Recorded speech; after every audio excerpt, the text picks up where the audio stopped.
Yo en realidad ya había dado con ustedes el tema la semana pasada, como les decía, fueron el único grupo de clases que tuve más o menos la semana pasada. Entonces, con los otros grupos fue un poco más larga la clase esta semana porque fue la anterior más esta. Y vamos a hablar nada más nosotros de lo que serían ansiolíticos entonces, ¿verdad? Para hablar de ansiolíticos, primeramente tenemos que hablar de lo que es ansiedad y tienen que entender algo ustedes de cómo funciona el receptor GABA, porque tenemos pendiente para lunes nuestra clase de anticonvulsivantes y después voy a coordinar ahí con Rodrigo, con Natalia o quien corresponda para ver si me autorizan ahora con esta situación a hacer una recuperación online. No sé si le queda mejor a ustedes o prefieren en la facultad. A mí las dos opciones me da igual. Entonces después se hace ahí un pequeño voto. Primero voy a ver si me dejan. Si me dan la opción de generar un link, yo le voy a estar avisando a los muchachos y ellos les avisan a ustedes y llevan a votación si prefieren que sea así o si prefieren que sea ya presencial. Les decía, como uno de los receptores que vamos a hablar hoy tiene que ver con muchos de los fármacos anticonvulsivantes, entonces una pequeña información que vamos a dar sobre ese receptor, el receptor del GABA, ¿verdad? Eh, ya va a ser útil, ya vamos a adelantar para la clase de la semana que viene. Bueno, empezando entonces lo que sería ansiolíticos, primero ver qué sería ansiedad y cuál de las ansiedades nosotros vamos a tener que medicar.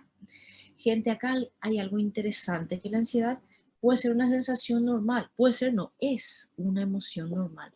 Nosotros cuando tenemos una situación que nos genera una cierta carga de estrés, llámese un examen, un negocio específico por cerrar, algún evento normal en el ciclo habitual de una familia, el nacimiento de un nuevo miembro, casamiento, el cierre de un ciclo, divorcio, separación, fallecimiento. Esas son situaciones estresoras que nos generan ansiedad hasta cierto punto y lo que ocurre es que el sentimiento normal o la sensación, la emoción normal de la ansiedad se comporta como un estímulo motivacional, gente.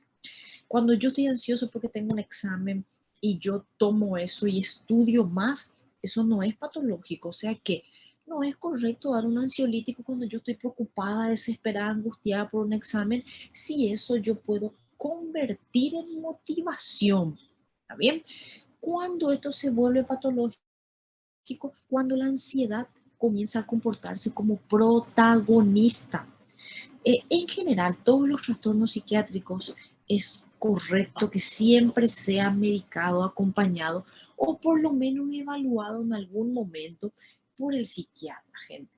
Esto suena muy lindo en las consultas privadas, en los hospitales donde yo voy a encaminar, pero todos sabemos que en el servicio público se buscan el puesto de salud, al médico familia, ustedes van a estar haciendo guardia en un consultorio, en un servicio de emergencia, porque ahí todos comenzamos, nos vamos a presentar nuestra carpeta para empezar a trabajar y nos dan un puesto en el más allá o nos dan una emergencia. Así mismo funciona en Brasil, en Paraguay. Entonces, ustedes van a ser los primeros que van a tener contacto con estos pacientes. Y dentro del gran espectro de ansiedad patológica, no aquella ansiedad que yo hablé que puede ser normal, motivacional para las situaciones estresoras de la vida, la que es patológica nos va a llegar sí o sí. Yo llegué a ser durante 10 años, inclusive lo que más, guardia en servicio de urgencia y emergencia, consultorios de urgencia y emergencia, y lo que más llegué a ver en diferentes ámbitos sociales y socioculturales es pacientes con crisis de ansiedad. Muchas de ellas era simplemente porque estaba pasando por alguna situación, a veces se medica también, por más de que no sea parte de una enfermedad, y porque yo sabía que no era parte de una enfermedad, porque es muy obvia la situación que pasó. Acabo de presenciar un accidente, acabo de un asesinato, entonces de repente esa visión de algo peligroso le generó una sensación de ansiedad, no pudo controlar, se medica al paciente. Una crisis de ansiedad sin que tenga que ser una crisis de pánico. Enseguida vamos a ver qué otros síntomas interesantes nosotros podemos medicar estos pacientes, ¿verdad? Entonces, eso ustedes van a ver en el día a día. Ahora, estos medicamentos que vamos a hablar, la familia principal, que son las benzodiazepinas, ustedes van a usar como tratamiento de mantenimiento y se recomienda de que si va a pasar de 3 meses ya tenga que sí o sí tener una evaluación por psiquiatra. Cuando el paciente tiene una emoción que ya se comporta como patológica, no es una ansiedad convencional, él exagera la respuesta ansiosa delante del estímulo. Ejemplo, recibí una noticia de que eh, la persona se enojó conmigo y eso me genera una ansiedad y toma protagonismo. Recuerden esa palabra, ansiedad patológica, toma protagonismo, interfiere en las interrelaciones personales, en el comportamiento y mucho más importante, gente, somatiza. El paciente viene por falta de aire, el paciente viene por dolor en el pecho, el paciente viene por palpitaciones. Y entonces, cuando yo voy a ver el contexto, la falta de aire no es neumonía, no es insuficiencia cardíaca, las palpitaciones no son por arritmias, ¿sí? El dolor en el pecho no es una angina, yo no veo, o sea, una nitroglicerina en ese paciente. Y el contexto general del paciente es una ansiedad. Indagando un poco, vemos que hay un gatillo, un detonante, una situación que le generó eso, entonces yo puedo deducir que esos síntomas son somatizaciones. Siempre pongo el ejemplo también interesante aquí, antes de catalogar y decir, el paciente tiene un trastorno de ansiedad y está englobado en estos principales. Ansiedad generalizado, crisis de pánico, las fobias en general, fobias generalizadas, fobias específicas, y recordar que eso no es un miedo nada más. Yo tengo cierto asco a ratones, a cucarachas, me imagino que la mayoría, nadie va a estar ahí amigado con ratones y cucarachas, tengo asco, no me gusta convivir con eso, pero simplemente si tengo que tener contacto con alguno de ellos voy a evitar salir y se acabó. Cuando el paciente tiene un trastorno de ansiedad de tipo fobia, la respuesta que le genera el contacto con esos insectos, con ciertos animales o con ciertas situaciones, hay gente que tiene fobia a estar encerrado, una claustrofobia, fobia a estar en un ambiente con muchas personas, una agorafobia. Entonces, fobia social, fobia de poder manifestar. Un alumno tenía yo que él tenía simplemente fobia al momento de exponer. No era solo vergüenza ni miedo a que los compañeros le estén haciendo bullying, le critiquen.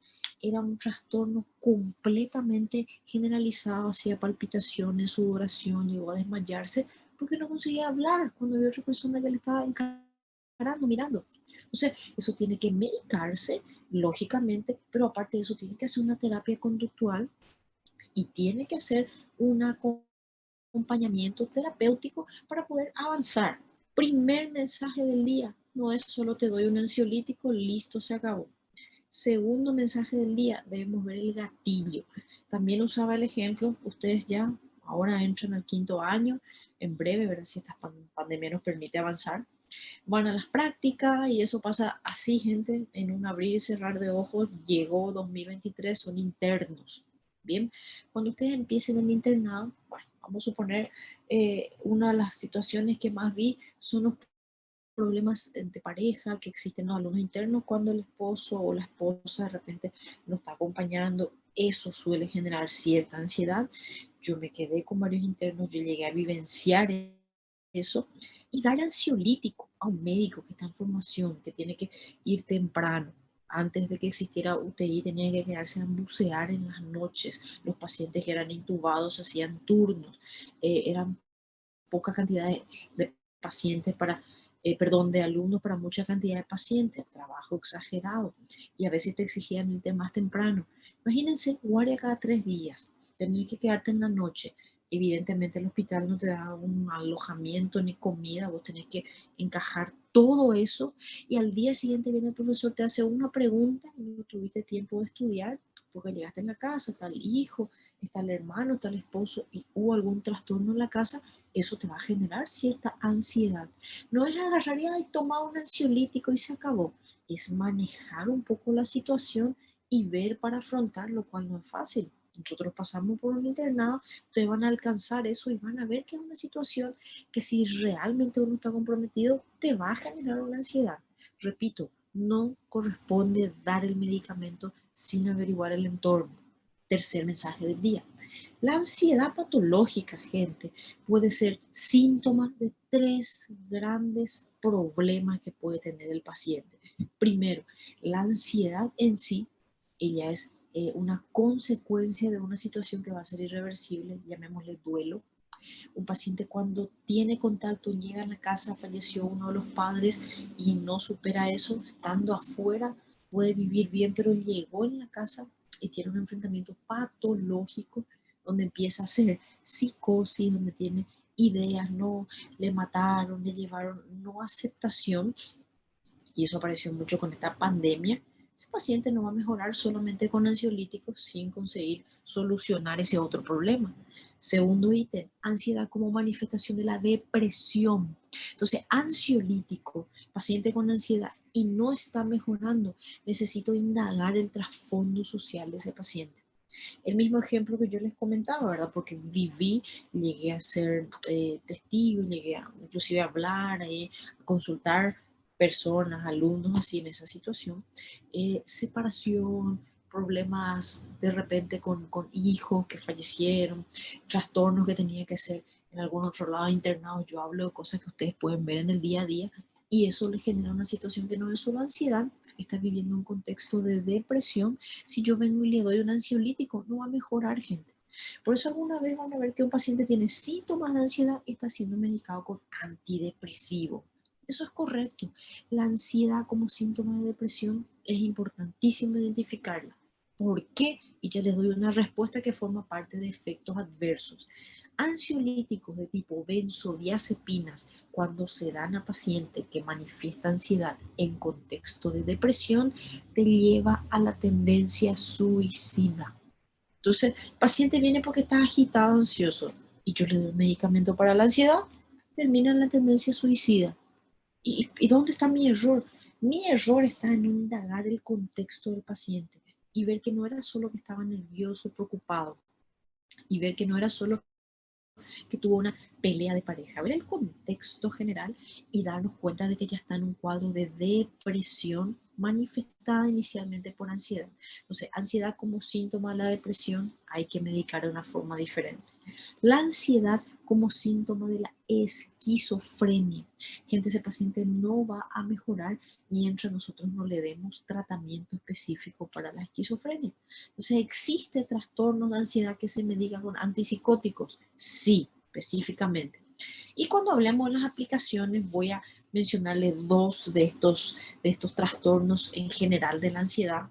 Ansiedad generalizada, fobia, ataque de pánico, el obsesivo compulsivo y el estrés postraumático. Dentro de estos trastornos existen algunos donde no ansiolítico de inicio a veces no responde bien el paciente. Entonces, no es salir a dar ansiolítico a personas que tienen ansiedad y se acabó.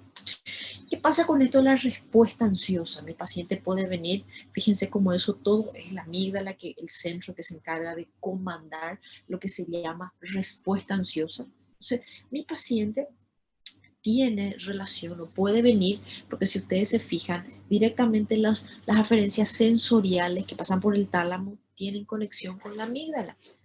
Vamos a traducir eso un poquitito.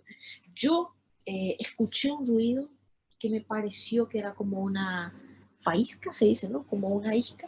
Y yo estoy fuera de mi casa y en ese momento yo pensé, ¿será que dejé encendido el fogón, el gas, abrí, no apagué, no cerré, yo calenté el café, será que yo moví y esa persona ya está caminando y pensando que va a llegar en su casa y su casa va a explotar? Eso no es ansiedad por preocupación, por cuidarse, que eso puede ser normal. Yo estoy con una sensación de preocupación porque ya me había pasado vez pasada, cuando el paciente reitera eso y en la cabeza lo único que predomina, cualquier ruido, cualquier imagen que ve, le hace recordar del fogón que dejó encendido y va a llegar a su casa y va a explotar, que la casa va a estar incendiada, que todos se van a morir. Entonces, esa es una ansiedad patológica. Estímulos sensoriales diferentes generan una respuesta que no se corresponde. Tiene generalmente una sensación de peligro permanente y todo lo relaciona con la muerte. Eso es a nivel patológico, ¿está bien? Forma parte de la respuesta ansiosa justamente por esa conexión. El hecho de procesar estímulos visuales, auditivos, olfatorios con peligro y muerte es parte de la respuesta ansiosa. ¿Qué hago con ese paciente? Medico su ansiedad. Y probablemente con eso se va a terminar la respuesta inadecuada a esos estímulos. Segundo ejemplo interesante, el locus coeruleus o ceruleus es el que se encarga de mantenernos despiertos, alerta. El paciente puede venir a consultar por insomnio, gente, y yo le voy a dar ansiolíticos y con eso le trato su insomnio. No es que yo voy a optar por la polifarmacia. Al vino por insomnio, le voy a medicar su insomnio primeramente. Polifarmacia no es la respuesta. Eso solamente vamos a entender cuando interrogamos al paciente. No estás durmiendo, pero hay algo más que te preocupa. Ahora, el paciente te dice que él no duerme, pero él tiene de repente hábitos del sueño inadecuados, porque tratar hipnóticos es otra clase, otro medicamento, pero hay que entender también que si el paciente viene y te cuenta que él ve película todos los días en la cama, que se acuesta en la cama para estudiar, que suele comer en la cama, que de repente cuando va a leer algo extra, lee en la cama. Lo último que hace en la cama es dormir. Entonces, la educación del sueño obviamente forma parte del tratamiento de este paciente. Pero si este paciente te dice que está con música para dormir, con el ruidito todo cerrado, con el ruidito del aire, del ventilador, un ambiente oscuro, una cama confortable, sin visualizar el celular, sin escuchar otro ruido, todo listo para dormir después de un día entero de trabajo, hizo actividad física, opa, este paciente realmente padece de insomnio. Indagando los otros síntomas, yo voy a poder darme cuenta que el insomnio forma parte de la respuesta ansiosa. Mi tratamiento con ese paciente va a ser ansiolítico. Entonces, algo más interesante que también ocurre en un paciente ansioso que puede venir a consultar, porque él tiene algo que se llama respuesta de escape o respuesta de lucha. Eso es encargado de la sustancia gris periacueducto de Silvio o periacueductal. Entonces, esa sustancia gris se encarga de esa respuesta, repito, tiene comunicación directa con la amígdala y el paciente va a venir a decirte que cualquier estímulo que él escuche, él quiere salir corriendo, él quiere escaparse, él quiere huir. Reitero, eso puede llevar a querer huir y llega un momento que él quiere huir de este mundo. Entonces, el paciente tiene tendencia suicida. El problema era la ansiedad. Correlación también con el hipotálamo. Muy importante que cuando se procesa todo eso, existe comunicación con el hipotálamo y acá tengo dos núcleos interesantes. El lateral, que regula la respuesta simpática. El paciente que está con ansiedad está con las manos sudorosas, está tembloroso, está taquicárdico, está con palpitaciones, está hipertenso. Quiere decir que puede llegar a nuestra consulta por hipertensión, por palpitaciones, por taquicardia, por sudoración en las manos. Esa es la respuesta de la actividad simpática aumentada por su comunicación con el hipotálamo, el núcleo lateral. O por otro lado, el paciente puede venir porque desde hace un cierto tiempo él está comiendo sin parar y está perdiendo mucho peso. Bien por él, yo sí me pasa eso, no voy a consultar, pero bueno, felicidades paciente. O lo contrario, yo estoy haciendo todas las dietas del mundo y cada día que pasa estoy engordando más. Oh, ¿qué está pasando? Mi tiroides está con problemas, estoy con un metabolismo alterado. Puede ser por la ansiedad. ¿Por qué? La ansiedad cuando se vuelve patológica, repito, que no está funcionando como un estímulo motivacional, tiene comunicación con el núcleo paraventral del hipotálamo y entonces el paraventricular o paraventral tiene respuesta endocrina alterada. El paciente puede hacer alguna respuesta alterada, inclusive existen circuitos neuroanatómicos que liberan neuropéptidos. La liberación de monoaminas como la noradrenalina es evidentemente explicado por la correlación con el centro simpático, pero también existe alteración del GABA y glutamato. Repito, nosotros no hablamos todavía de anticonvulsivos, pero estos dos neurotransmisores te tienen que dominar. El glutamato sería nuestro neurotransmisor positivo, excitatorio, de respuestas positivas. En cambio, nuestro neurotransmisor inhibitorio de respuestas lentas sería el GABA. Normalmente nosotros que no padecemos de trastornos de ansiedad, que no padecemos de ataques de pánico, que no padecemos de fobia, que no tenemos un TOC, ¿verdad? Nosotros tenemos alguna respuesta ansiosa y tenemos algún momento de hiperexcitabilidad y algún momento de estar más frenados dependiendo del medio. Si yo estuve caminando todo el día observando un montón de cosas, uno sale de vacaciones, de paseo, y de repente llega la noche y uno está así como que apagado, con más sueño, cansado, eso es normal. Eso es predominio un neurotransmisor inhibitorio porque mi cerebro quiere descansar. O de repente cuando yo estoy empolgado, entusiasmado con algún evento nuevo, voy a estar en un lugar, es un día importante, tengo un examen importante, tengo una sesión de fotos, no sé, ¿verdad? No sé si hicieron medio médico, porque no sé en qué época les tocó hacer eso, pero bueno, ese es un día de ansiedad, o foto para la formatura, de repente algo que te deja feliz, que uno quiere hacer, una fiesta específica, cumpleaños, y estoy acelerado. Y yo no estoy patológico por eso es normal. Cuando hay trastorno de ansiedad, todo eso se pierde de equilibrio. Mi hora de dormir se perdió, mi hora de despertarme se perdió. Bien, eso se justifica, gente. Yo no le voy a estar dando al paciente, ay, estimulante de mañana para que se despierte, a 2 medicamentos para dormir en la noche. Diarreas, me olvidé de hablar de trastornos digestivos, el paciente hace muchas diarreas por trastorno de ansiedad. No le voy a estar dando medicaciones para cada uno de los síntomas. Ansiolítico, listo, se acabó.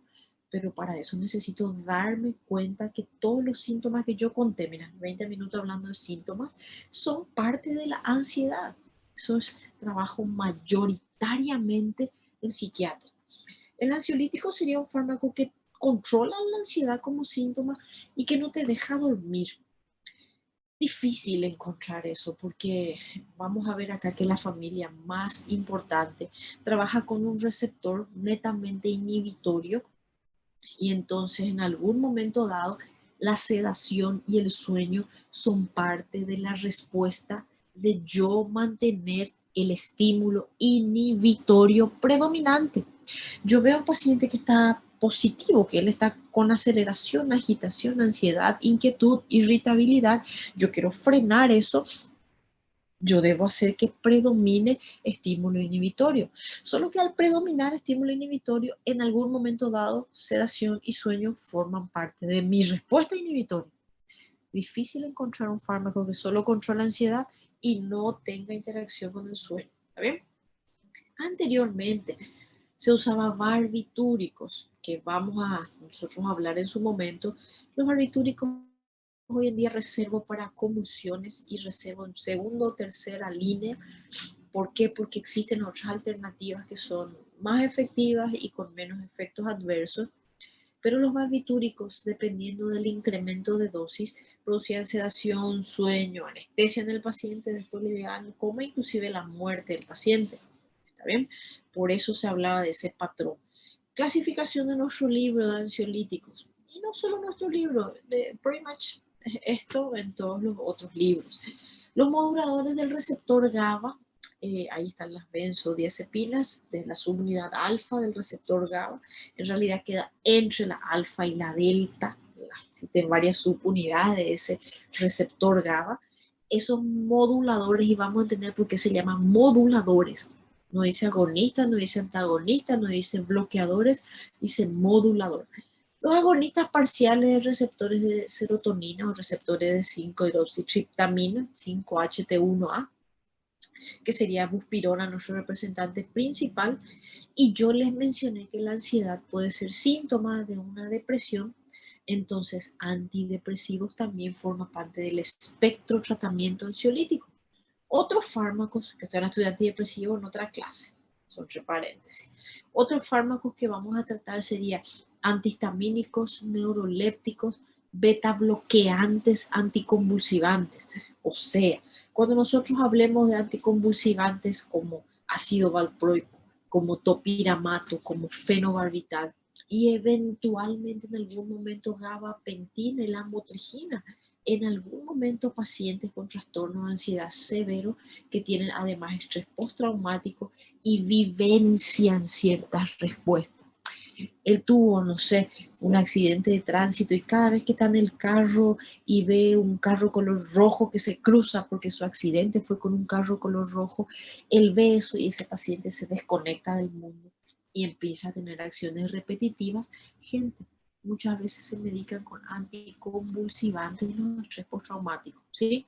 Antihistamínicos que son antialérgicos, ¿verdad? Ellos tienen una leve sedación, tienen una leve depresión del sistema nervioso central y entonces por receptores centrales que son bloqueados, el paciente puede tener una respuesta negativa y eso ser útil cuando él está bastante ansioso.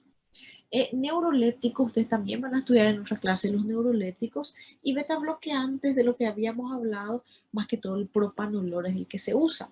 Antidepresivos tienen una clase específica, así que hoy nos sobra hablar solamente de benzodiazepinas y unas palabritas de la buspirona. Dentro de las benzodiazepinas, fíjense qué interesante. Las benzodiazepinas tienen varias acciones. Claro, ahí por ejemplo dice hipotensión y depresión del centro respiratorio. Gente, a usted no le van a dar, hola, ¿qué tal? Vengo y te voy a aplicar un medicamento para causar hipotensión y depresión del centro respiratorio. Nosotros no somos médicos, no vamos a estar poniendo un medicamento, hola, te pongo este para que se deprima tu centro respiratorio. Yo sé que hay veces, dependiendo del paciente, ustedes van a querer deprimirle su centro respiratorio. Yo sé, pero también sé que no podemos hacer eso. Entonces, esa no es una acción médica, pero es una consecuencia de utilizar estos fármacos que debemos conocer. Que es interesante ver los mecanismos de acción ansiolítica, eso se estudió obviamente en animales, ¿verdad? Dentro de lo que nosotros vemos, la acción ansiolítica de las benzodiazepinas es la más importante y tiene que ver con el receptor GABA. Repito, dos receptores o dos neurotransmisores importantes y principales del sistema nervioso central. Ahí tengo por un lado el glutamato, nuestro neurotransmisor positivo, y tengo GABA, nuestro neurotransmisor inhibitorio. Entonces, benzodiazepina y esa su acción ansiolítica tiene que ver con el receptor GABA. ¿Qué pasa con la acción miorelajante? Algunas benzodiazepinas, más que todo el diazepam, ¿sí? Puede producir miorelajación y voy a emplear eso en ciertos pacientes que tienen estados distónicos, estados discinéticos, pacientes que tienen un estado espástico más bien patológico, ¿cierto? Ustedes van a estudiar miorelajantes en otro capítulo, pero sepan que benzodiazepina se puede usar eso. No hay una acción directa en la placa motora. No, no, no. El efecto de miorelajación se ejerce en sistema nervioso central. Es una pregunta clásica. Benzodiazepina, miorelajante. Aprendí solo eso. ¿Dónde es miorelajante? En el músculo, en la placa motora, como nosotros habíamos estudiado cuando estudiamos sistema colinérgico. No tiene que ver. Es directamente el sistema nervioso central donde hay inhibición presináptica. ¿Está bien? La acción anticonvulsivante y más que todo antiepiléptica se utiliza diazepam y lorazepam, que son dos fármacos que son de primera línea para lo que sería nuestro estado de convulsión aguda. ¿Qué es un estado de convulsión aguda? Y muchas veces esa convulsión puede evolucionar, mantenerse por más de 30 minutos y pasar a lo que se llama estatus convulsivo. El paciente no paró de convulsionar. Medicamento ideal en ambos casos serían benzodiazepinas. Repito cuál, diazepam. Segundo ideal, diazepam. Tercero ideal, diazepam. Cuarto ideal, si están atendiendo la clase y dijeron diazepam en su mente, está muy bien. Después puedo usar también lorazepam y claro, midazolam, como vamos a ver enseguida, que es una benzodiazepina de acción ultra rápida. ¿Qué pasa con el diazepam?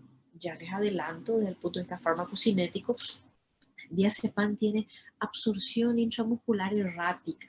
Y vamos a suponer que el paciente es epiléptico, que tiene la enfermedad, que suele convulsionar. Nadie que es epiléptico dice, ay, yo soy epiléptico, hoy miércoles 12 voy a convulsionar a las 5 de la tarde. A las 4 voy a pasar por la emergencia y que me coloquen un catéter y entonces si convulsiono me ponen mi diazepam en la vena. Nadie hace eso. Entonces, ¿qué pasa? El paciente llega convulsionando y a veces el enfermero dice, no tengo acceso venoso. ¿Qué hago con este paciente? Lo primero que se me ocurre, no hay acceso en la vena, vamos a ponerle en el músculo. No puedo usar, está contraindicado, pero no es efectivo el diazepam intramuscular. Tiene una absorción errática, a veces se absorbe todo, a veces nada. Cambio para otra opción, midazolam en ese caso, que también es una benzodiazepina, ese sí puedo usar por vía intramuscular. ¿Está bien? Repito entonces, eso sería para una convulsión aguda, sería para un estatus epiléptico, ¿verdad? En ese caso voy a usar benzodiazepina.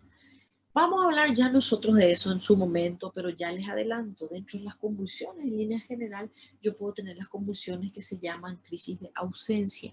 No uso en crisis de ausencia benzodiazepinas. Uso para la convulsión tónico-clónica generalizada. ¿Está bien? Repito cuáles: diazepam, lorazepam y midazolam por tener efecto ultra rápido, ¿sí? La acción hipnótica, sí, nosotros podemos usar benzodiazepinas para inducir el sueño del paciente, ¿verdad? Pero no es lo primordial. Existen otros medicamentos que son de primera línea antes que llegar de entrada y dar una benzodiazepina. Así que la acción más importante de ella es la acción ansiolítica cuando la utilizo por vía oral. Obviamente, si la crisis de ansiedad es severa, muchas veces voy a tener que hacer algunos de ellos en vía parenteral, intramuscular, intravenosa. ¿Cómo es que actúa la benzodiazepina? Yo dije, no voy a hablar de agonismo, no voy a hablar de antagonismo, hablé de moduladores. Ellas se fijan en los sitios del receptor GABA. Repito, el receptor GABA es el neurotransmisor inhibitorio. Entonces hace que el GABA tenga su influencia en sí, en su propio sitio de acción. Este receptor GABA es un receptor que se comporta como canal de cloro. Fíjense que el sitio GABA, que aparte se une ahí la bicuculina, el mucimol, que serían otras sustancias, pero el que me importa a mí, GABA, neurotransmisor inhibitorio, se une a ese receptor que está en la membrana postsináptica. O sea, el GABA se tiene que liberar de esa membrana presináptica, llegar a unirse ahí. ¿Y qué hace la benzodiazepina? Se pega ya por el costado. Ahí en la imagen ustedes pueden ver del lado derecho que ahí actúan las benzodiazepinas. En ese mismo receptor también actúan otros fármacos que yo les hablaba, que eran los que inicialmente se usaban para efecto ansiolítico, que son los barbitúricos. Hoy en día nosotros dejamos barbitúricos específicamente para convulsión e inducir estado comatoso en algunos casos extremos de pacientes neurocríticos, ¿sí? Ahí también trabaja el etomidato, que es un sedante intenso en otro sitio diferente. ¿Qué pasa con ese otro sitio? Voy a volver a hablar de eso cuando hablemos de convulsión, pero básicamente barbitúrico le trabaja con el tiempo de apertura de ese canal de cloro. ¿Qué es lo que hace benzodiazepina? Ella, al unirse en un sitio diferente y llega al GABA, ella hace que el trabajo del GABA en su receptor sea más efectivo. Ese fue mi celular que empezó a hablar solo, perdón. Entonces, que el trabajo del GABA en su receptor sea más efectivo. Gente, ella no es una agonista del receptor. El receptor, repito, se comporta como canal de cloro. Yo activo él mete cloro dentro de la célula. ¿Y qué es lo que hace el cloro? Carga negativa. Si yo tengo más carga negativa dentro de mi membrana, eso hiperpolariza la membrana. Ustedes recuerden que existe algo que se llama potencial de membrana en reposo, que yo tengo los milivoltios de carga.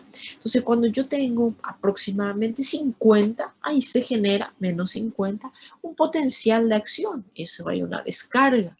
Al tener la polaridad de la membrana más negativa, abajo, menos 70, inclusive menos 90, yo entro en un periodo de reposo refractario en donde se retrasa la formación de potenciales de acción.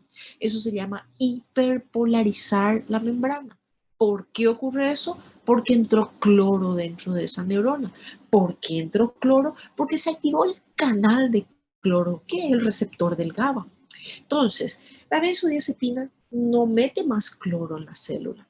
La benzodiazepina no transforma al receptor en sí. En una unión alostérica, eso lo que hace es que favorece mayor afinidad del ligando original, que sería el GABA, a su receptor. Es como un ayudante, permite que el trabajo en sí sea mejor. Por eso repito, mejora la influencia, se fijan los sitios de sinapsis, interactúa y favorece mayor influencia del GABA sobre su receptor. En general, las benzodiazepinas tienen buena absorción por vía oral. Si trabaja el sistema nervioso, es medio lógico decir que son liposolubles y pasan bien la barrera hematoencefálica.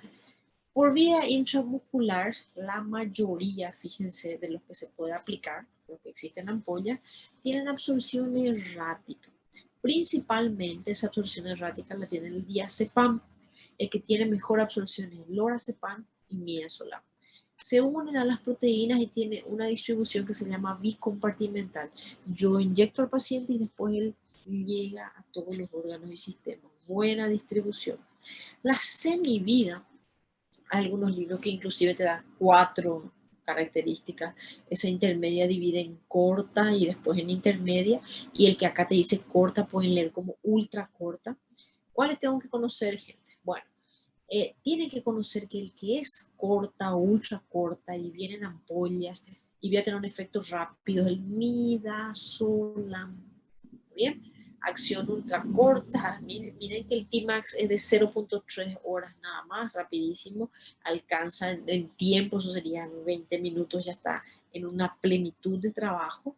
¿Okay? Entonces, mucho tiempo antes él ya empieza a trabajar, en 1 minuto aproximadamente después que inyectó, él ya hace su trabajo, inicia, ya pasa ese periodo de latencia, acción corta, acción ultra corta. ¿Cuándo yo voy a usar eso? Aparte es inyectable. Midazolam nosotros usamos para inducción de anestesia, gente. Es el medicamento que yo uso cuando le voy a sedar al paciente. Ya voy a contar un segundo detalle importante, que es un efecto adverso, pero que tienen que grabar y entender. Él causa amnesia anterógrada. O sea, a partir del momento que yo inyecte, de ahí en adelante se borra la memoria. Es interesante, más o menos como Men in Black, ¿verdad? Con aquella linternita, el flash de borrar la memoria. Es el efecto de midazolam, ¿ok? Amnesia anterógrada. Lo que tienen acción intermedia, lo más importante que ustedes deben recordar, lorazepam, alprazolam y bromazepam son los más importantes. La verdad que yo no llegué a ver jamás lormetazepam, oxazepam, nitrazepam, sí se puede ver, flunitrazepam también ya llegué a usar en ampollas, en un efecto rápido igual que el midazolam, solo que el tarda un poco más y demora un poco más el inicio, pero también existen ampollas. Lo más importante que van a ver en su día a día, que pueden disponer de la urgencia, repito, alprazolam, bromazepam, lorazepam, porque tienen que conocer esos 3. Otra vez vuelvo a repetir, porque el lorazepam junto con el diazepam se utilizan en las convulsiones agudas. Y lo que sí no pueden olvidar ni olvidarse es que el clonazepam, clonazepato y el diazepam tienen acción larga. Todavía no apareció el clonazepam, pero bueno, está el cloazan y está el clorazepato, el clordiazepóxido, que fue la primera benzodiazepina sintética que se obtuvo. La segunda fue el Valium, el diazepam. Entonces, esos nombres hay que grabar. Repito, corta, midazolam, intermedia, alpra, bromazepam y lora. Larga, clonazepam y diazepam. Reacciones adversas. Y sí, son fármacos que estimulan el trabajo del receptor GABA, que es un neurotransmisor inhibitorio. Entonces el paciente va a estar inhibido predominantemente. Sedación y somnolencia es consecuencia del hecho de tener que estimular el receptor GABA. Una incapacidad de respuesta rápida. Imagínense si un paciente está ansioso porque tiene que hacer un examen y se va a consultar porque está ansioso y el médico le da un ansiolítico de tipo benzodiazepina. Vos sos muy ansioso, te voy a dar alprazolam. Y el paciente se despierta con su ansiedad y toma el alprazolam y se va a hacer su examen. Ahí va a estar somnoliento, va a estar más lerdo y salió, reprobó el examen, eso le va a generar más ansiedad. Entonces, guarden la idea, no es lo correcto, no es lo recomendado benzodiazepinas cuando yo voy a tratar a un paciente que necesita estar con todos los sentidos alerta. Él es ansioso, opa, voy a buscar otra alternativa para medicar, porque esto frena tu respuesta, te deja un poco lerdo, ¿bien? Te deja con un poco de incoordinación motora. Eso es lógico, gente. Estoy hablando de estimular el trabajo del GABA, neurotransmisor inhibitorio. Segunda reacción adversa que deben grabar. Esta segunda reacción adversa es de idiosincrasia, o sea que no es una alergia, no hay cómo predecir, no hay cómo saber, y simplemente es un efecto paradójico. ¿Qué significa paradójico? Yo hago una cosa, espero una respuesta y tengo exactamente lo contrario. Un paciente que viene agitado, un paciente que viene con una conducta hostil, un paciente con una intoxicación alcohólica aguda. Todos conocemos a aquel que es un santito, tomó 2 latas y se convierte en un insoportable. Hay pacientes que tienen intoxicación por alcohol o inclusive abstinencia severa. Pacientes que son alcohólicos, que están en fase de abstinencia, que están agitados. Ahí el medicamento ideal para el tipo de paciente es benzodiazepinas. Una de las indicaciones de usar benzodiazepinas es el alcoholismo agudo y la abstinencia, más que todo por alcohol. Le coloco el diazepam intravenoso al paciente o midazolam intramuscular o le doy un alprazolam por vía oral, que era para calmarle, y después de colocarle empieza a quedarse más agitado. Respuesta paradójica. Empeora la conducta agresiva, desinhibición, conducta hostil. Todo lo que él tenía vergüenza deja de tener vergüenza. Él no decía nada y empieza a hablar sin parar. Eso puede llegar a pasar con la utilización de benzodiazepina. Estás agitado, inquieto, tomaste y te quedaste peor. ¿Está bien? Tercer detalle interesante, cuando aplico por vía intravenosa, yo inclusive anoté eso ya allá donde decía acciones, ¿verdad? La vía intravenosa rápida puede causar depresión respiratoria e hipotensión. Gente, tomar por vía oral benzodiazepina, si yo solo tomo eso, tiene que ser una dosis suprafisiológica, tiene que ser una dosis supraterapéutica extrema para que eso pueda llegar a causar parada respiratoria. ¿Qué va a pasar entonces si alguien hace un intento de suicidio con benzodiazepina y tomó sus 30 comprimidos de una vez? Y hay que taparle, ¿verdad? Porque va a dormir 2 días. Eso es lo que va a pasar. Después le cuento qué medicamento le podemos hacer para despertarle. Pero de presión del centro respiratorio, parada respiratoria, apnea, solamente por benzodiazepinas, por vía oral, no van a ocurrir. Ah, doctora, pero yo supe que una persona se murió y el suicidio fue tomando sus comprimidos, que era de la depresión y de la ansiedad. Opa, opa, opa, opa. Combinar benzodiazepinas con otros depresores del sistema nervioso central potencia la depresión respiratoria. Ahí sí, ese paciente puede fallecer. ¿Está bien? Detalle interesante. A veces la combinación con otro depresor, el otro depresor no es medicamento. Tomó benzodiazepina porque estaba estresado, porque quería suicidarse, porque no quería más vivir y después decidió querer vivir y salió y se fue a tomar bebida alcohólica. Ese es un depresor, ese sí le puede matar. Entonces, combinación con otros depresores del sistema nervioso central, apnea, que puede llevar al óbito. ¿Está bien? Si aplico intravenoso, opa, ahí sí yo le puedo causar la apnea. ¿Cuál es el que aplico intravenoso que su objetivo era sedar? Cuando yo voy a intubar a un paciente, no quiero que esté respirando, quiero que él pare de respirar si es posible. Entonces, si mi objetivo es ese, maravilla, este efecto adverso se convierte en algo que yo busco. Midazolam, intravenoso, rápido, el paciente dejó de respirar. ¿Cuándo es bueno? Cuando le voy a intubar. ¿Cuándo es malo? Y cuando no le voy a intubar al paciente. El paciente puede hacer un paro respiratorio. ¿Sí? Ya hablé de este detalle, amnesia anterógrada, apliqué y después de la aplicación me olvidé de todo. Segundo detalle que hay que grabar, el antagonista, o sea que el que voy a usar, mejor dicho, para revertir el efecto, el antídoto, el flumazenil.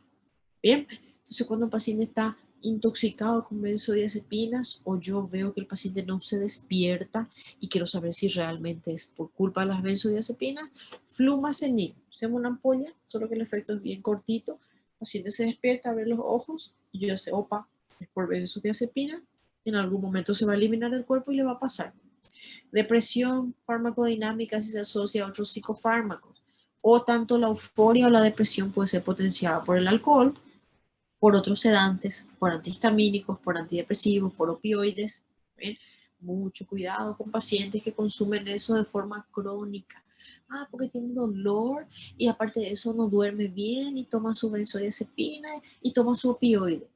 Tramadol en gotas más benzodiazepina y un día que no dormí nada, tomé más mi tramadol, que es un opioide, y voy a tomar 2 comprimidos de mi ansiolítico, que es una benzodiazepina. Gente, el paciente puede hacer paradas respiratorias, repito, ¿sí? Fenitoína y fenobarbital, que nosotros vamos a hablar de ellos, que son anticonvulsivos, inducen el metabolismo, ellos son inductores por citocromos hepáticos. Tolerancia y dependencia. Bueno, gente, les comento que el libro dice que en 3 meses que yo tomé el medicamento puede llegar a aparecer eso. Solo que difícilmente un paciente en 3 meses se cure su ansiedad. Muchos de los pacientes que yo veo son consumidores de años. Y sí, no es que se confundió la dosis, no tiene que ver porque era una dosis muy alta, que eso puede llegar a pasar si el tiempo es prolongado. Claro, si la dosis es muy alta, ocurre mucho más rápido. ¿Qué significa eso? Misma dosis y el paciente ya no tiene efecto. ¿Cuál es el problema? Que los pacientes pueden hacer 2 tipos de síndromes cuando hacen estas situaciones. Primero algo que se llama síndrome mayor y luego un síndrome menor. Mayor, piensen en problemas mayores del sistema nervioso. Yo tomaba mi alprazolam para quedarme tranquilo porque me ponía nervioso ante situaciones de la vida, me daba palpitaciones, no conseguía más llevar mi día a día, no conseguía estudiar, no conseguía vivir, entonces tomo mi ansiolítico. ¿Qué pasa? Después de un cierto tiempo mi cuerpo hace tolerancia y la misma dosis del medicamento que yo estoy tomando me causa alucinaciones, delirio, convulsiones, confusión mental. Entonces, esos son los síntomas más severos de un paciente con alteración del sistema nervioso. ¿Cuál puede ser la causa? Tolerancia y dependencia de sus benzodiazepinas. Segundo problema, misma dosis, no fallé, no hay ningún evento nuevo. Opa, hago alteración por consumir mucho tiempo el medicamento y hace un efecto menor. Vuelve la ansiedad. Con la misma dosis de medicamento vuelve la ansiedad. Gente, la solución no es aumentar la dosis. Muchas veces hay que rotar de medicamento. El paciente está con ansiolítico y ahora tiene insomnio. Despersonalización. El paciente tenía vergüenza y ahora no tiene vergüenza. Alteraciones somáticas. Está tomando su ansiolítico y en vez de quedarse calmado empieza a tener más palpitaciones, a hiperventilar, a tener diarrea sin parar. Son todos síntomas de ansiedad, ¿ok? Es como si vuelve la ansiedad a pesar de estar tomando. Esa es la consecuencia de la tolerancia y dependencia. Aquí, en la parte de aplicaciones terapéuticas, yo les invito a que ustedes lean un poquito el libro, ¿está bien? Lógicamente, estamos hablando de ansiolíticos, entonces la aplicación terapéutica principal es trastorno de ansiedad. Pero dentro de todo, gente, me gustaría que lean con la actividad ansiolítica porque hay varios tipos de trastornos de ansiedad. Nosotros tenemos que saber escoger específicamente algunos de nuestros ansiolíticos que se van a comportar de manera más efectiva. ¿Cuál es la ventaja de usar una benzodiazepina para la ansiedad? Porque un solo medicamento va a controlar todo el espectro de síntomas. Si yo me di cuenta que el insomnio, que la diarrea, que las palpitaciones, que el dolor de pecho, que esa falta de aire era consecuencia, yo simplemente voy a controlar eso, ¿está bien? Segunda ventaja, inmediatez. Los antidepresivos y la buspirona, que es el agonista serotoninérgico, que comentarles algo al respecto, ¿verdad? Esa es la principal ventaja respecto a estos dos otros fármacos. Las benzodiazepinas tienen un efecto rápido, inmediato, ¿ok? Eso es interesante. La ansiedad como síntoma en general hay que medicar con benzodiazepinas, principalmente más útil que el placebo si el paciente tiene un trastorno de ansiedad generalizada. Cuando yo hablo de crisis de pánico, las crisis de pánico pueden ceder con ansiolíticos, ¿verdad? Pero los ansiolíticos ideales para la crisis de pánico sería alprazolam, clonazepam. Muchas veces el paciente que tiene una crisis de pánico, yo tengo que saber que esas son desencadenadas, ¿ok? Por algo extra. Saber además que es una forma más severa de ansiedad cuando yo dije que la ansiedad es severa, ella puede ser parte de otra entidad y esa otra entidad es la depresión. Entonces grabemos aquí, antidepresivos muchas veces son más efectivos para las crisis de pánico que los ansiolíticos. Sin embargo, alprazolam, clonazepam, útil para ese proceso. ¿Qué pasa con algunas fobias específicas? Fobia a las arañas, fobia a animales, fobia a ambientes cerrados. Muchas de ellas no responden de inicio a las benzodiazepinas. Así que si vos decís benzodiazepina, ansiolíticos, no de forma general, deben hacer esa clasificación. ¿De qué tipo de ansiedad estoy hablando? ¿Una ansiedad dentro de una depresión? ¿Una crisis de pánico? ¿Una ansiedad generalizada? ¿Una fobia específica? Las fobias específicas no van a responder a los ansiolíticos, pero si yo tengo trastornos de fobia social generalizada, opa, esa sí responde. Tengo fobia a exponer, a hablar, responde bastante bien a los dos representantes más comunes, que sería alprazolam, clonazepam, ¿ok? Otro tipo de trastorno de ansiedad sería el TOC, trastorno obsesivo compulsivo, forma parte del espectro de los trastornos de ansiedad. El clonazepam, que tiene efecto prolongado dentro de nuestra clasificación, ¿verdad? Corta, intermedia, prolongada, es bastante útil en esos tipos. Repito, el trastorno obsesivo compulsivo, como una entidad también, puede ser parte de otro trastorno psiquiátrico y puede llegar a requerir de antidepresivos. Todo esto que mencioné no van a mejorar si el paciente solo consume su comprimido y no hace su terapia para saber afrontar las situaciones estresoras. ¿Bien? Desde el punto de vista de acción hipnótica, sí, muchas veces es coadyuvante, o sea, el hecho de que el paciente tenga ansiedad y no duerme, yo estoy matando dos pájaros de un tiro. Hablamos de lo demás, de distonía, de espasmo, del alcoholismo agudo y como coadyuvante en general cuando mi paciente, por ejemplo, tuvo un infarto y yo creo que lo esté tranquilo, acaba de infartar, si no le doy un ansiolítico, por más de que él no está con una conducta ansiosa, que yo no puedo permitir que él esté agitado, porque si pasa eso y tiene palpitaciones puede volver a infartar. Entonces, a eso se refiere coadyuvante, ¿ok? Hasta aquí, ¿alguna pregunta? ¿Sí, Cuando no? toda. ¿Está todo bien? Esto es complicado hablar de ansiolíticos y no mencionar todo lo que hablamos, porque yo particularmente recibo un montón de pacientes, ahora no tanto porque ya no hago casi consultorio, pero cuando hacía consultorio, por lo menos 2 veces, 3 veces por semana, sí o sí me llegaba en todos los consultorios un paciente con trastorno de ansiedad y a mí me da cierto miedo de pasar un ansiolítico y prescribir. Muchos ya llegan, hola, esta es mi cajita, este es mi medicamento y tomo esto. No me parece correcto porque siempre hay que ver el contexto del paciente. ¿Está bien? Solo unas palabritas. Voy a continuar porque la clase es cortita y después ya termino, ya les libero. ¿Puede ser? ¿Puedo continuar? Puede probar. Entonces, decir asaspirodecanodionas, Dios mío, puedo jugar aquel ahorcadito con este porque es una palabra larguísima, ¿sí? Bueno, la buspirona, nuestro representante principal.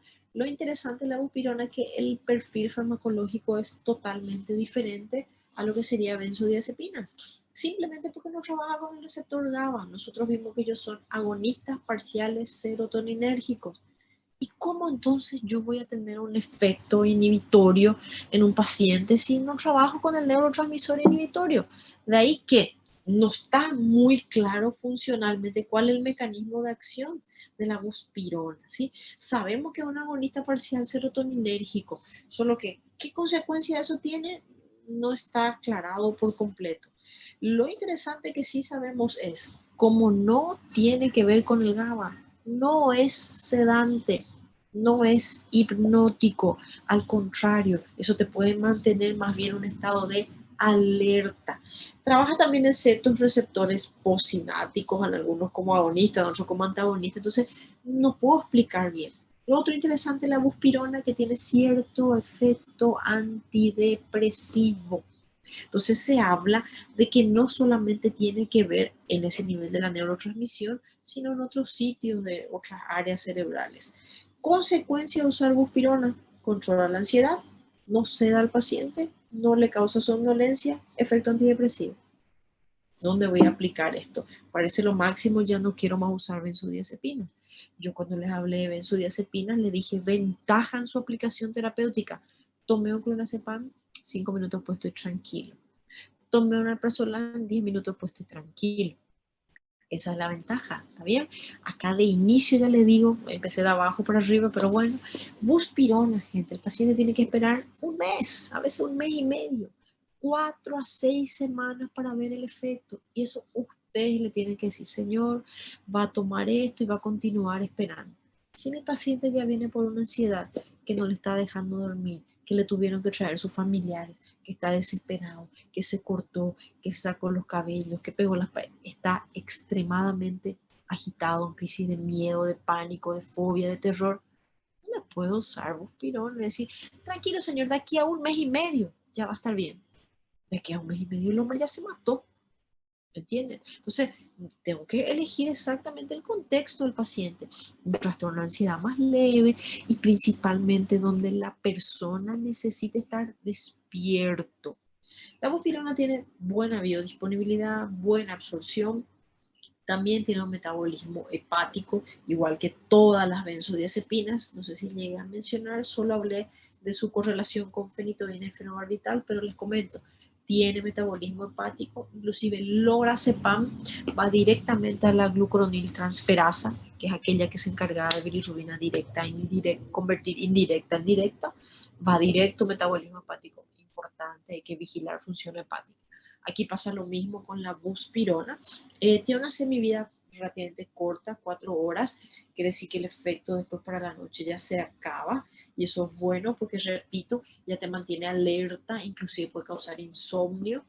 Entonces, si mi paciente sufre de insomnio, este no va a ser medicamento que yo voy a utilizar para tratar su ansiedad.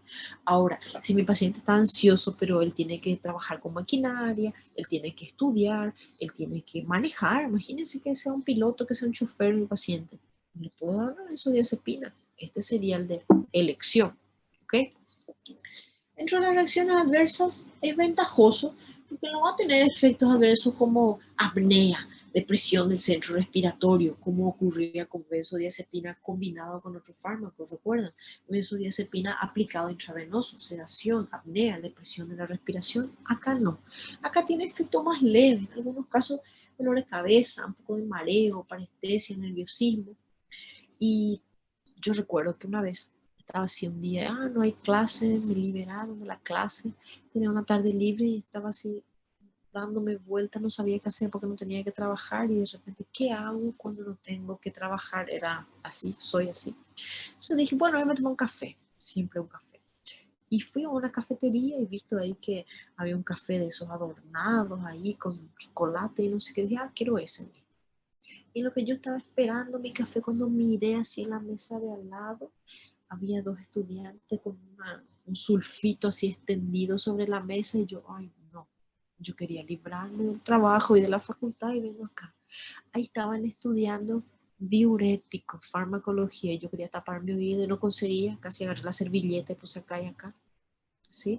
Pero igual estaba escuchando, y un compañero le estaba preguntando al otro, efecto adverso, las pironolactonas. Yo quería hacer mi, yo ya quería decir la respuesta, ya no disfruté nada mi café, ¿sí? Nada, no disfruté mi café. Y estaba ahí escuchando, y el otro así le dice, náusea y vómito. Yo le quería tirar mis zapatos, y si ese era mi alumno, yo le tiraba mis zapatos, porque ese efecto adverso no es que, no importa. Hay medicamentos que nosotros vamos a estudiar en breve, por ejemplo, para tratar la diabetes, la metformina, en algunos casos te da náuseas sin parar, y ese es un efecto de eso peligroso porque es sin parar, y tengo que tomar todos los días. Pero cualquier medicamento te puede dar náuseas y vómito y cefalea y mareo.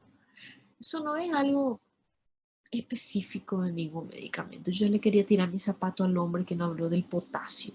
Entonces, cuando ustedes le preguntan efecto de eso, la buspirona, Y dice, no hay así algo lógico. Sí o sí te puede dar náusea, vómito, dolor de cabeza. Me preocupa porque él te puede dejar más nervioso y más inquieto. Y yo le estoy dando para controlar su nerviosismo y su inquietud. Entonces, en algunos casos no funciona, pero no se olviden, el hombre tiene que esperar un mes para saber si funciona o no funciona. ¿Está bien?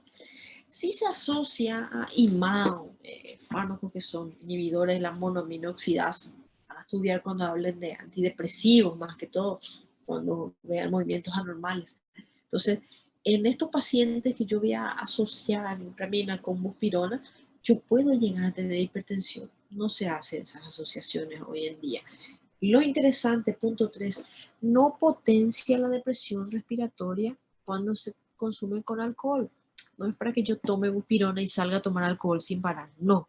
¿Por qué esta información es útil? Porque si mi paciente es un alcohólatra que está buscando ayuda por la ansiedad que le genera el alcoholismo o la abstinencia, opa, esta es la indicación de buspirona. Entonces, ella, por ser un ansiolítico, su principal indicación es trastorno de ansiedad generalizado.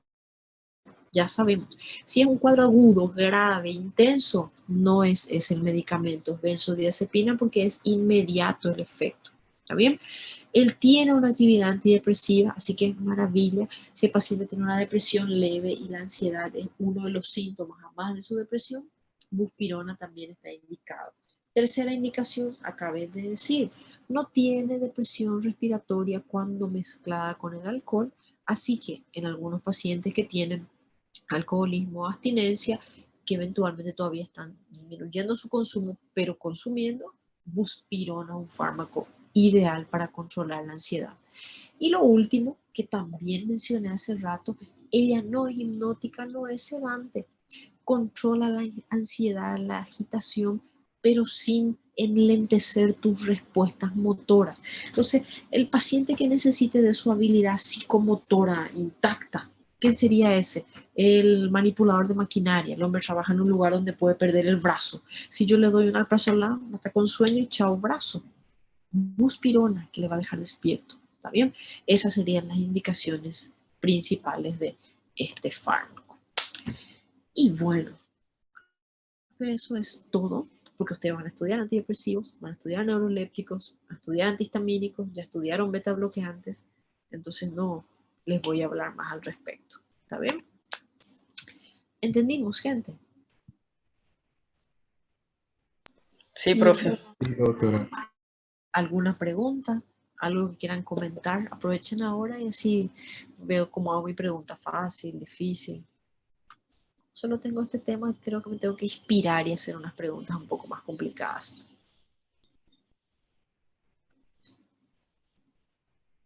Profe, Nada, te escucho, Murilo. profe, yo não entendi muito bem por que usa os benzodiazepínicos no alcoolismo agudo. Porque se ele causa depressão e o benzodiazepínico não vai causar mais depressão todo dia. Porque en el alcoholismo agudo yo voy a usar, en el paciente que voy a usar una aplicación intramuscular, intravenosa, y ese paciente no va a estar en su casa. Si hace depresión respiratoria, está en un hospital. Hay un médico que le puede intubar. Punto 1. Punto 2, algo que yo aprendí en la vida. El diazepam, que te puede causar depresión de la respiración. Y había muchas enfermeras que no querían hacer diazepam cuando el paciente está convulsionando. Convulsionando, y le iba a hacer una ampolla de diazepam y se miraban así y querían colocar intramuscular, tenían miedo a ser intravenoso. Dependiendo del estímulo que está el paciente. Yo no le voy a jamás a un paciente que está agitado, pateando, agresivo, colocar un fármaco y él va a parar. Lo único que va a hacer que el paciente deje de respirar es un paralizante muscular, que nunca se coloca paralizante sin sedar y sin bloquear la conciencia del paciente. Estos fármacos, ellos son tranquilizantes, ansiolíticos, tienen un efecto sedación más que todo. El midazolam se aplica intravenoso, amnesia anterográda cede al paciente, ¿verdad? Tienen un efecto hipnótico, pero ellos no van a bloquear totalmente el sistema nervioso. ¿Dónde es peligroso? Cuando yo estoy tomando un fármaco de acción prolongada o intermedia. Estoy usando un alprazolam, estoy usando un midazolam, un clonazepam, perdón, o un bromazepam. Tomo todos los días estos medicamentos y opa, me fui a consumir alcohol. ahí es peligroso, porque este fármaco se va a quedar circulando en sangre, en la benzodiazepina, y yo voy a introducir un depresor extra que me va a ir frenando. Recordate que lo que yo estoy medicando en el alcoholismo agudo es un paciente que está en una fase antes de estar frenado. Acordate las fases del paciente que toma. Primero viene la euforia. Hay gente que no, ¿verdad? Que toma un trago ya directamente va al sueño, pero lo primero que viene es la agitación, el bébado, el borracho, está agitado, eufórico. Eso lo voy a bloquear solo por hacer un ansiolítico. ¿Entendés la idea? Predomina la sedación sin el bloqueo respiratorio y el efecto es drogas de acción corta. Ahora sí, gracias, doctor. Sin problema. ¿Alguna otra duda, gente? Me centré acá porque necesito que ustedes eviten polifarmacia, por favor. Cuando mi paciente viene y está consultando por una ansiedad, esto que sería circuitos neuronales, la respuesta ansiosa, básicamente lo que te dice es que el paciente tiene varios síntomas, gente. Él viene por insomnio, viene por diarrea, viene por palpitación, viene por dolor en el pecho y de repente dice, no, yo estaba en mi trabajo y estoy acá con una palpitación, después me pasa. El contexto del paciente interesante. ¿Quién es tu paciente? Ah, el paciente es que su expareja le pegó y se fue a la cárcel y de repente cada vez que ve una pareja inconscientemente le da un desespero, un miedo, afronta mal una situación estresora. No va a mejorar solo con un ansiolítico, ¿está bien? Yo tengo que ver el contexto de ese paciente. Entonces, siempre que vean un paciente con síntomas psiquiátricos o inclusive síntomas que son psicosomáticos, ¿verdad? La palpitación, la diarrea, el dolor de pecho, la falta de aire, usted tiene que ver el contexto del paciente. Satura 100%, pulmones limpios en las cultas y está desesperado. Un paciente que está con una crisis de pánico probablemente. Tengo que sedar rápido, hacer una dosis alta de benzodiazepinas y después ver por qué está pasando eso. ¿Ok? Bueno, entonces, si no hay más preguntas, a no ser que alguien quiera decir algo, terminamos. Gracias, doctora. Gracias, Nada. doctora. Gracias, Gracias. profe. Espero la semana que viene vernos ya. Buen resto de semana. Estudien. Chao, chao. Chao, doctor, gracias. Chao.